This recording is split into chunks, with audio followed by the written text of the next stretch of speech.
नमस्कार. हिंदुस्थान पोस्टमध्ये आपलं स्वागत.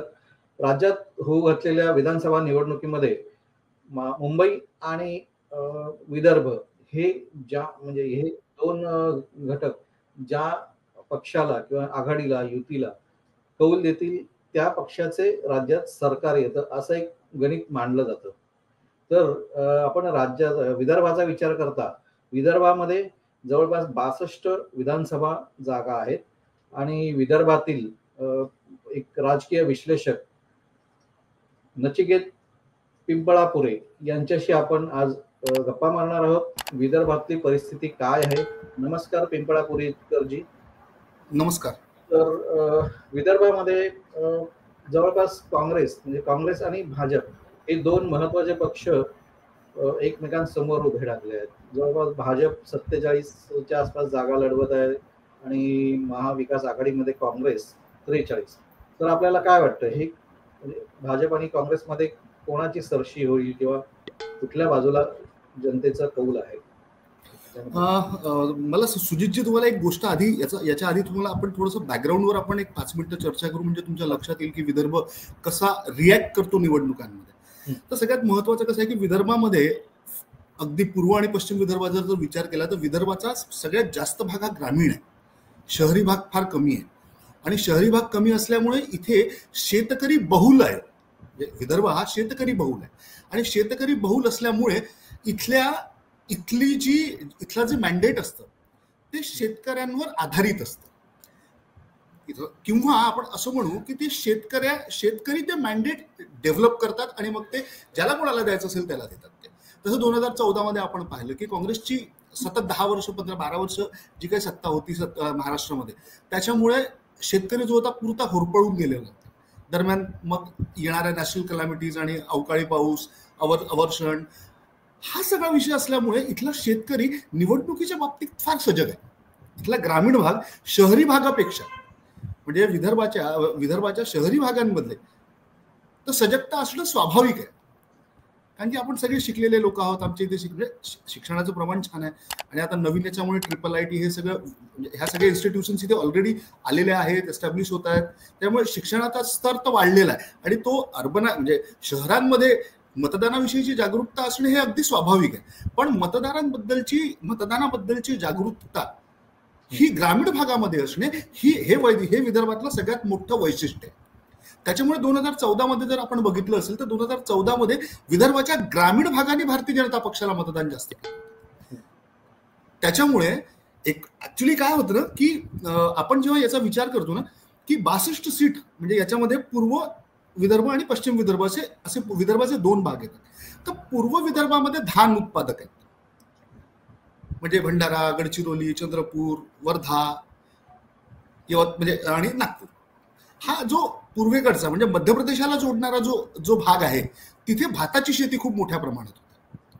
आणि पश्चिम विदर्भामध्ये म्हणजे अमरावती, यवतमाळ, मोर्शी, वरुड, बुलढाणा, वाशिम आणि बाकी म्हणजे अमरावती, त्याच्यानंतर अकोला, हे कापसासाठी खूप प्रसिद्ध आहे, कापूस आणि संत्र.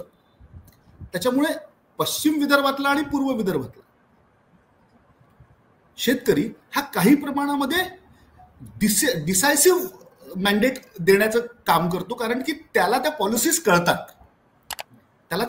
कळतात आणि त्याला ती धोरणं कळत असल्यामुळे आणि चावडींवर होणाऱ्या प्रत्येक निर्णयाच्या चर्चेचा त्याच्यावर त्याचा परिणाम होतो आणि त्याचं रूपांतर मग ते मतांमध्ये होतं. असं हा सगळ्यात महत्वाचा विषय. आणि सगळ्यात महत्वाचं असं आहे की यावेळेस जी प्रामुख्याने लोकसभा निवडणुका झाल्यानंतर महाविकास आघाडीला जो एक एज डेव्हलप झाला होता, तर त्याच्यामध्ये विदर्भामध्ये सगळ्यात जास्त महाविकास आघाडीवर होती. त्यात मुख्यतः काँग्रेस मोठ्या प्रमाणात आघाडीवर होती, विधानसभा मतदारसंघांचा विचार केला तर. मी त्या प्रश्नाकडे येतच होतो की मागच्या वेळी म्हणजे 2014 मध्ये भाजपला जवळपास 44 जागा आणि 2019ला त्या 29 वर खाली आल्या. तर आता लोकसभा जी 6 महिन्यापूर्वी लोकसभा झाली त्या ह्याच्यामध्ये सुद्धा भाजपला मोठा फटका विदर्भात बसला. तर हा ट्रेंड म्हणजे आता या विधानसभेला लोकसभेच्या विपरीत परिणाम दिसतील का? म्हणजे काँग्रेस की काँग्रेसच्या बाजूने अजूनही ते वातावरण आहे? विदर्भाचा विषय असा आहे की आपण जर लोकसभेचा विचार केला तर जे सामंजस्य महाविकास आघाडीने महाराष्ट्रात दाखवलं, जे त्यांच्यामध्ये कॉर्डिनेशन होतं, जी एकवाक्यता होती, जे एकमेकांच्या साठी लढण्याची जी त्यांच्यामध्ये जी जिद्द होती, त्याच्याच उलट महायुतीमध्ये एकेका सीटसाठी घणाघात सुरू होता. म्हणजे ज्या ज्या शेवटच्या याच्यात होत्या महाराष्ट्रात, जे शेवटच्या स्टेजेसच्या ज्या निवडणुका होत्या, तिथलेही उमेदवार महायुतीला फायनल करताना खूप त्रास झाला होता. तर ते महायुतीमधलं कॉर्डिनेशन, जे महायुतीमध्ये जो याचा कॉर्डिनेशनचा अभाव होता, तो महाविकास आघाडीमध्ये नव्हता. पण या निवडणुकीमध्ये नेमकं याचे उलट बघायला मिळतं की महाविकास आघाडीमध्ये समन्वयच नव्हता. हे सगळ्यात महत्वाचं हे आहे. त्याच्यामुळे काय झालं की काही ठिकाणी काँग्रेसला, म्हणजे शिवसेनेचा दुराग्रह, आणि विदर्भाची सगळ्यात मोठं वैशिष्ट्य असं आहे की विदर्भामध्ये दोनच मोठे पक्ष काम करतात, एक भारतीय जनता पार्टी आणि दुसरं काँग्रेस. ठीक आहे. बाकी म्हणजे क्षेत्रीय पक्ष जी आहेत त्या क्षेत्रीय पक्षांना इथे खूप जास्त वाव नाही. कारण विदर्भाची जी मूळ अस्मिता आहे, कारण की आमची आजही, म्हणजे आम्ही वैदर्भीय म्हणून आजही आम्ही मिक्स कल्चरमध्ये वावरतो. कारण आमच्या इथे महाराष्ट्रातल्या बाकीच्या याच्यासारखा ट्रेंड आमच्या इथे मतदानांमध्ये दिसत नाही, निवडणुकीत दिसत नाही. कारण आमचा मध्य प्रदेशामध्ये रोटीबेटी व्यवहार आहे. त्याच्यामुळे म्हणून विदर्भ युनिक आहे. म्हणजे पश्चिम विदर्भामध्ये जरी आपण गेला तर तिथूनही मध्य प्रदेशाकडे जाणारा मार्ग मिळतो, इकडून छत्तीसगडकडे जाणारा मार्ग मिळतो गोंदियापासून, आणि नागपूरपासून समोर गेला की मध्य प्रदेशला पुन्हा कनेक्ट होतो आपण.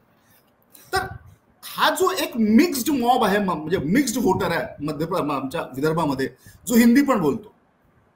म्हणजे आम्ही घरामध्ये जरी मराठी बोलत असलो तरी आम्ही रस्त्यावर, बाहेर, दुकानांमध्ये हिंदीच बोलतो. त्याच्यामुळे, आणि आमच्या इथला जो शेतकरी आहे तो सुद्धा हिंदीच बोलतो बाहेर. त्याच्यामुळे या गोष्टींचा जर आपण विचार केला तर तुमच्या एक लक्षात येईल की या ज्या गोष्टी, हे जे समीकरण आहेत, ही समीकरणं काँग्रेसला आणि पर्यायाने उद्धव ठाकरेंना त्यांचा दुराग्रह थांबवता आला नाही काँग्रेसला. त्याच्यामुळे ही असमन्वयाची परिस्थिती निर्माण झाली. याचं सगळ्यात मोठं उदाहरण विदर्भात जर द्यायचं असेल तर नागपूर ग्रामीण मध्ये रामटेक नावाची विधानसभा जिथे आशिष जयस्वाल लढतात शिंदे सेनेकडे, तिथे इलेक्ट्रोरल मेरिट न तपासता, निवडून येण्याचं गणित न तपासता विशाल बरबटे नावाच्या उमेदवाराला उद्धव ठाकरेंनी उमेदवारी दिली. पण तिथे मुळात तिथे लोकसभेचा जो सदस्य आहे तिथला तो काँग्रेसचा आहे. त्या कॅल्क्युलेशन, त्या अनुषंगाने जर विचार केला तरी काँग्रेसने आपल्याकडे ठेवायला हवी होती. पण तिथे थोडंसं जी यांच्यामधलं जे सामंजस्य दिसलं नाही, असं विदर्भात, पश्चिम विदर्भात आणि पूर्व विदर्भात बऱ्याच ठिकाणी झालेलं आहे. त्याच्यामुळे या स्तरावर आता आपल्याला समोरच्या काळामध्ये, म्हणजे या 2-3 दिवसामध्ये हा यांच्यामधला असलेला असमतोल, महाविकास आघाडीमधला विशेषतः आम्ही सांगतो, हा असमतोल ते कसं समतोलामध्ये परिवर्तित करू शकतात याच्यावर त्यांच्या निवडून येणाऱ्या उमेदवारांचं भवितव्य असेल असं माझं मत आहे. ते आहेच. पण दुसरं असं आहे की तुम्ही म्हणालात यावेळी महायुतीमध्ये बऱ्यापैकी समन्वय होता, पण तरी सुद्धा, म्हणजे बडनेरा एक उदाहरण देऊ, तिथे भाजपचे तुषार भारतीय यांनी, श्रीकांत भारतीय यांचे भाऊ तुषार भारतीय यांनी बंडखोरी केलेली आहे. म्हणजे तसं महायुतीमध्ये झाली तशी महाविकास आघाडीमध्ये सुद्धा एकूण साधारण 17-18 जागांवर बंडखोरी विदर्भात होते आहे. तर यावेळी हे प्रमाण मोठ्या प्रमाणावर आहे असं वाटतंय का, आणि याचा परिणाम काय होईल? तुम्हाला म्हणजे यात सगळ्यात महत्वाचं काय की ही निवडणूक तशी महाराष्ट्राच्या दृष्टीने फार अभूतपूर्व निवडणूक आहे. हो. इतके पक्ष महाराष्ट्राच्या निवडणुकीत इतिहासात याच्यानंतर कधी निवडणुका लढतील की नाही याबद्दल मला साशंकता आहे. त्याच्यामुळे सगळ्यात महत्वाचा विषय काय आहे याच्यामध्ये, की आपण या जेव्हा बंडखोरीचा विषय जेव्हा विचार करतो, तर बंडखोरीचा हा जो विषय आहे, ही लागण फक्त महायुती महाविकास आघाडीलाच नाही झाली आहे. तर ही जे निवडणुका लढणारे, जे निवडणुका लढू इच्छिणारे पक्ष होते किंवा जे उमेदवार होते, त्या पक्षांना त्याचा त्रास झालेला. पण शेवटी कसं आहे, आता तुम्हाला एक छोटं उदाहरण देतो. एक सगळ्यात महत्वाचं काय आहे, की उत्तर नागपूर, नॉर्थ नागपूर नावाची कॉन्स्टिट्युएन्सी जी रिझर्व्ह आहे, तिथून नितीन राऊत माजी ऊर्जा मंत्री महाराष्ट्राचे, ते तिथून निवडून येतात. यावेळेस तिथे 26 उमेदवार उभे आहेत रिंगणामध्ये, अपक्ष. भाजपचे डॉक्टर मिलिंद माने आहेत, काँग्रेसचे डॉक्टर नितीन राऊत आहेत.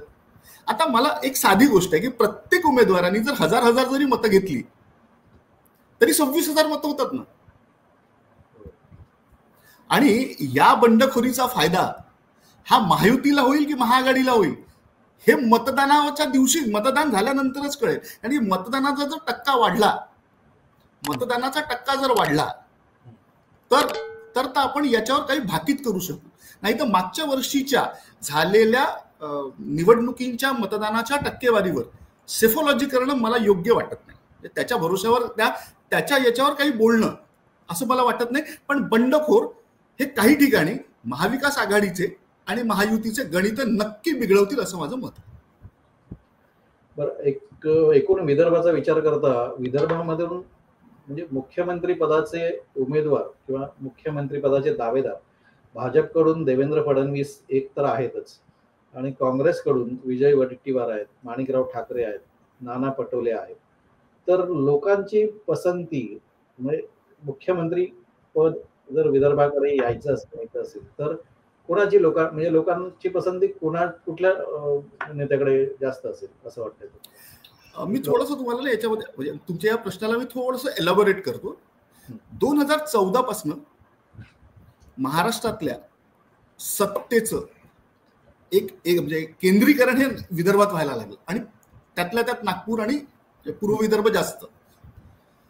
त्याच्यामुळे काय झालं, की एक याला आम्ही आमच्या दृष्टीने याला पॅराडाईम शिफ्ट म्हणतो, की जे पश्चिम महाराष्ट्रामध्ये व्हायचं, जे पश्चिम महाराष्ट्रातनं व्हायचं, जे ज्या काळात ते राजकारण, ते आता विदर्भातनं व्हायला लागलेलं. तेव्हा जसं पश्चिम महाराष्ट्राला महाराष्ट्राच्या राजकीय इतिहासामध्ये अनन्यसाधारण महत्व होतं, तसंच 2014 पासून 2024 पर्यंत या 10 वर्षांचा जर विचार केला तर आता महाराष्ट्राच्या सत्तेच्या चाव्या या विदर्भातनं जातात. त्याच्यामुळे विदर्भाला तसंही खूप महत्व, म्हणजे आता महत्व प्राप्त झालं आहे. याची कारण आहेत. एक तर नितीनजींनी केलेलं काम, देवेंद्रजींनी केलेलं काम, यांची असलेली लोकप्रियता, यांचा असलेला मॅन टू मॅन संपर्क, माणूस टू माणूस संपर्क यांचा. आणि या गोष्टींचा जर विचार केला आपण तर विदर्भाचं व्हिजन हे दोघं सोडले, त्यातल्या त्यात देवेंद्रजी, कारण की नितीनजी तर केंद्रातनं हे करतात, पण देवेंद्रजींचा जर विचार केला तर देवेंद्रजींजवळ एक्झॅक्ट व्हिजन आहे विदर्भाला काय द्यायचं आहे. आणि तुम्हाला एक लक्षात येत असेल की हे व्हिजन असलं आहे म्हणूनच वेगळ्या विदर्भाची मागणी ही आता मागे पडत चाललेली आहे. त्याचं कारण ते आहे महत्वाचं, की आजपर्यंत पश्चिम महाराष्ट्राने, आम्ही म्हणतो म्हणजे इथल्या सगळ्यांचं आमचं मत आहे, वैदर्भियांचं मत आहे, की पश्चिम महाराष्ट्राने कायम आमच्यावर अन्याय केला. त्याच्यामुळे हे पॉवर सेंटर जेव्हा इथे शिफ्ट झालं, म्हणजे मुंबईहून पॉवर सेंटर जेव्हा नागपूरला विदर्भात शिफ्ट झालं, त्याच्यामुळे विदर्भातल्या लोकांच्या राहणीमानामध्ये मोठ्या प्रमाणात फरक पडला. जे लोक फक्त आपल्याला कधी एकेकाळी टीव्हीवर बातम्यांमध्ये दिसायची, ते आता कोणत्याही सिग्नल आणि कोणत्याही रस्त्यावर दिसतात. त्यामुळे लोकांना तो आपलेपणा वाटतो. याच्या उलट महाविकास आघाडीमध्ये विजय वडेट्टीवार, नाना पटोले, माणिकराव ठाकरे जरी असले तरी याच्यामधला महाविकास आघाडीमधला सगळ्यात बेसिक इश्यू हा आहे की कोण किती जागा निवडून येईल याच्यावर मुख्यमंत्री पदाचं उमेदवार अवलंबून राहणार आहे. आणि आजच्या स्थितीमध्ये नाना पटोले जरी दम ठोकत असतील, पण ते काँग्रेसमध्ये एक जुनी सवय आहे की एक मोठा होत असेल तर त्याला कसं खाली खेचायचं हे त्यांचं ते आपापसातच करत राहतात. त्याच्यामुळे महाविकास आघाडीला हा असलेला आणि त्यातल्या त्यात काँग्रेसला असलेला हा मोठा शाप आहे. त्यामुळे कन्नमवार सोडले, त्याच्यानंतर सुधाकरराव नाईक सोडले, त्यानंतर काँग्रेसचा एकही मुख्यमंत्री महाराष्ट्रातनं झाला नाही. पुसद आमच्या विदर्भातच, आपल्या विदर्भातलंच आहे. त्याच्यामुळे त्यांच्यापैकी कोणीच झालं नाही. याचं कारण असं आहे की इथे सगळेजण इथे सगळेजण महाविकास आघाडी म्हणजे काँग्रेसचा जर विचार केला तर इथे सगळेजण प्रत्येक जण त्या शर्यतीत धावताना दिसतो आणि त्या शर्यतीत धावता धावता ते त्यांचा मतदारसंघ त्या मतदारसंघातल्या लोकांचा कनेक्ट हे विसरून जातात. याचं सुंदर उदाहरण नाना पटोले. माझं जे गाव आहे, माझा जो गृह जिल्हा आहे, तिथून हे साकोली विधानसभेतनं लढत आहेत.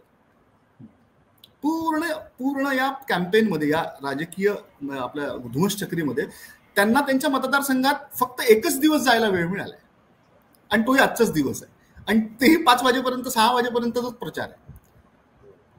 विजय वडेट्टीवार पूर्ण जरी ते वेळ देत असले तरी महाराष्ट्राचे विरोधी पक्ष नेते असल्यामुळे हवं तसं काम ते करू शकले नाही. त्याच्यामुळे आपली इमेज बिल्ड नाही करू शकले. एक विरोधी पक्ष नेता म्हणून जी आपली इमेज डेव्हलप करायला पाहिजे होती ती डेव्हलप करण्यात अपयशी ठरले विजय वडेट्टीवार. उरला प्रश्न माणिकराव ठाकरेंचा, तर माणिकराव ठाकरे हे या नवीन काँग्रेसच्या या नवीन समीकरणामध्ये ते तसे एक्सपायरी डेटचे कॅन्डिडेट आहेत असं माझं प्रामाणिक मत आहे. बरं, विदर्भामध्ये प्रश्न आहेतच, म्हणजे शेतकऱ्यांचे प्रश्न तर मूळ आहेतच, पण आता हा जो म्हणजे या निवडणुकीमध्ये जो बटेंगे तो कटेंगे किंवा वोट जिहाद हे प्रश्न विदर्भामध्ये चालतील का, किंवा हा जो प्रचार आता होतोय तर हे विषय विदर्भामध्ये कितीपत चालतील? या प्रश्नाचा जर विचार केला तर विदर्भाच्या शहरी भागांमध्ये याचा थोडासा इम्पॅक्ट दिसतोय. पण याचा दुसरा जो इफेक्ट आहे याचा तो असा आहे की यामुळे एक विशेष समाज हा एकत्रित होण्याची मोठ्या प्रमाणात भीती निर्माण झाली आहे. त्याच्यामुळे याचा त्रास महाविकास आघाडीला आणि महायुतीला, जेव्हा स्टेट फाईट होते तर स्टेट फाईटमध्ये काँग्रेस किंवा भाजप तेव्हाच निवडून येतं जेव्हा डिव्हिजन ऑफ वोट्स होतात. आणि 62 सीट्स पैकी माझ्या आकलनानुसार 30 जागा अशा आहेत की जिथे महाविकास आघाडी आणि भारतीय जनता पार्टीमध्ये स्ट्रेट फाईट आहे, सरळ लढत आहे. त्या सरळ लढतीमध्ये जर ती ग्रामीण भागातली असेल तर तिथे हा मुद्दा नाही चालणार. पण जसं शहरी भागात असेल तर या मुद्द्याचा इफेक्ट आणि साईड इफेक्ट हे दोघांनाही, म्हणजे दोन्ही आघाड्यांना, म्हणजे मी आघाडी म्हणण्यापेक्षा भाजप आणि काँग्रेसला याचे म्हणजे किंमत द्यावी लागेल.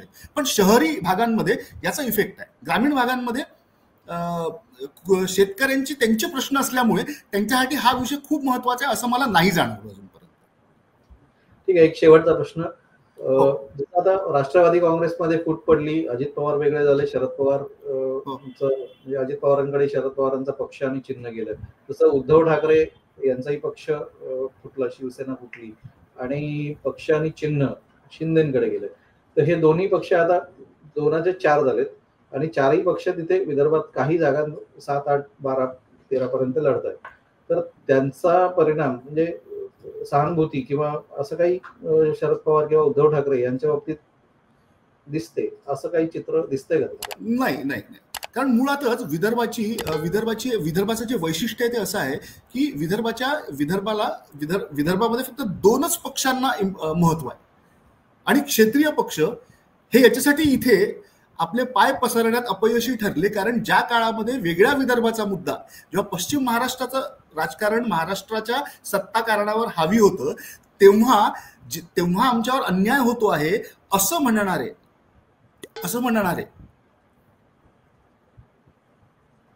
म्हणणारे आणि वेगळ्या विदर्भाच्या चळवळीला समोर घेऊन जाणारे.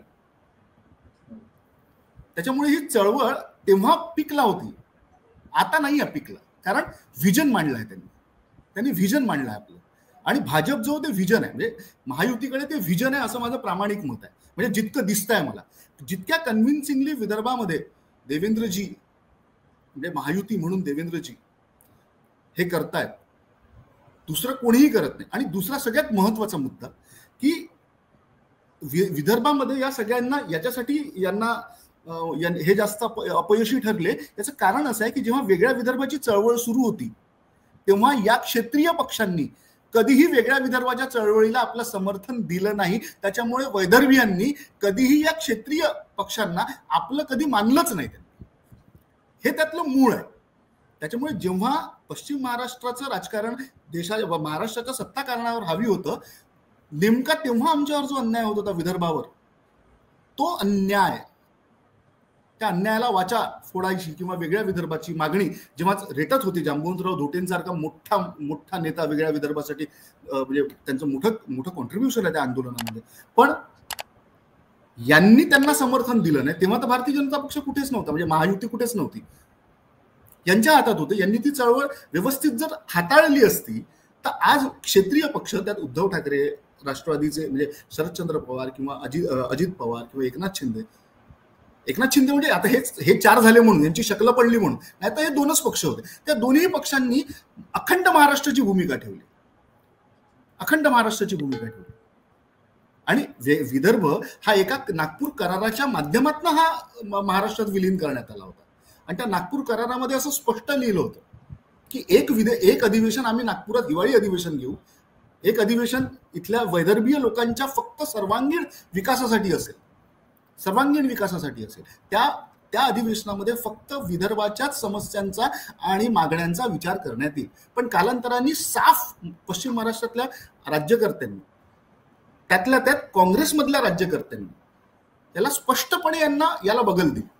त्याच्यामुळे विदर्भामध्ये पश्चिम महाराष्ट्राबद्दलचा जो राग आहे तो याच्यासाठी आहे. आणि त्याच्यामुळे हे क्षेत्रीय दलांनी त्यांचीच री ओढली, म्हणून हे इथे खूप जास्त इथे सेटल होऊ शकले नाही किंवा आणि होणारही नाही, आणि यांना इथे अप्रिसिएशन नाही. आणि आमच्या इथे म्हणजे माझ्या जिल्ह्याचा किंवा नागपूर, तुम्ही पूर्व विदर्भाचा जर विचार केला तर अनिल देशमुख म्हणजे प्रफुल्ल पटेल हे आहेत म्हणून यांच्या आजूबाजूला फिरणारं जे राजकारण आहे तेवढंच आपल्याला आधी आम्हाला म्हणजे तुम्हाला दिसायचं. पण आता प्रफुल्लभाई यांच्यापासून वेगळे झाल्यानंतर, याच्यापासून वेगळे झाल्यानंतर आता शरद पवारांना विदर्भामध्ये एकही माणूस सापडत नाही. अजित पवारांची तीच परिस्थिती आहे. म्हणून अनिल देशमुखांची तिकीट कापून, अनिल देशमुखांची उमेदवारी कापून त्यांच्या मुलाला त्यांना उमेदवारी द्यावी लागली. याचं कारण हे आहे की तिथे त्यांनी भाकरी पलटवली. एक शेवटचा आणि थेट प्रश्न, महायुती की महाविकास आघाडीला विदर्भात जास्तीत जास्त जागा मिळतील किंवा किती मिळतील, कोणाला किती? याचं उत्तर आज देणं अशक्य आहे. पण याचं कारण सांगतो. नाही तेच सांगतो की मतांची टक्केवारी वरूनच लक्षात येईल की एज कोणाला आहे. पण आजच्या स्टेजला ग्रामीण भागामध्ये काही ठिकाणी भाजप आणि मवियामध्ये रस्सीखेच आहे. शहरी भागामध्ये भारतीय जनता पक्षाला, आणि ते जे टिपिकल त्यांचा जो नॅरेटिव्ह झाला आहे आता महायुतीचा, त्याला बऱ्यापैकी शहरी भागामध्ये सपोर्ट मिळताना दिसतोय. म्हणजे सोशल मीडियावर म्हणा किंवा इन जनरल चावडींच्या चर्चांवर म्हणा किंवा चौकातल्या चर्चांवर म्हणा, लोक याचा विचार करतायत. आता याचं कन्व्हर्जन मतांमध्ये कसं होईल हा सगळ्यात महत्वाचा विषय. पण महायुतीसाठी, त्यातल्या भारतीय जनता पक्षासाठी हे इतकं कठीण याच्यासाठी नाही आहे, कारण की त्यांचा जो संघ नावाचा कॅडर आहे, पण काँग्रेसकडे हे कॅडर नाही आहे. त्याच्यामुळे मतदान काढणे म्हणजे नागपुरातलंच जर घेतलं तर बरेचसे असे मतदारसंघ आहेत की जिथे काँग्रेसच्या बूथ कमिटी सुद्धा नाही आहेत. तर त्याच्यामुळे या सगळ्या गोष्टींचा जर विचार केला तर आपल्या लक्षात येईल की आज आपला प्रचार संपतो, इथल्या निवडणुकीची रणधुमाळी आज संपते. आज मी म्हणजे माझं आकलन असं आहे की मी महायुतीला थोडं एज देतोय. पण पुन्हा सब्जेक्ट टू कंडिशन, मतदानाची टक्केवारी, मतदान काढण्यात जो पक्ष यशस्वी ठरेल, मतदारांना मतदान केंद्रांपर्यंत पोहोचवण्यासाठी आणि त्यांचं झालं की नाही याची तपासणी करण्यासाठी जिथपर्यंत ही यंत्रणा कामाला लागणार नाही, ती कोणीही असो, काँग्रेसची असो किंवा भाजपची असो, तिथपर्यंत या विषयावर भाकीत करणं म्हणजे मला असं वाटतं की हे खूप जास्त आताताईपणाचं होईल. ठीक आहे नचिकेतजी, धन्यवाद. हो, आपण आमच्याशी मन मोकळेपणाने गप्पा मारल्यात आणि धन्यवाद. विदर्भातली परिस्थितीचा आढावा घेतला त्याबद्दल धन्यवाद. पुन्हा भेटू.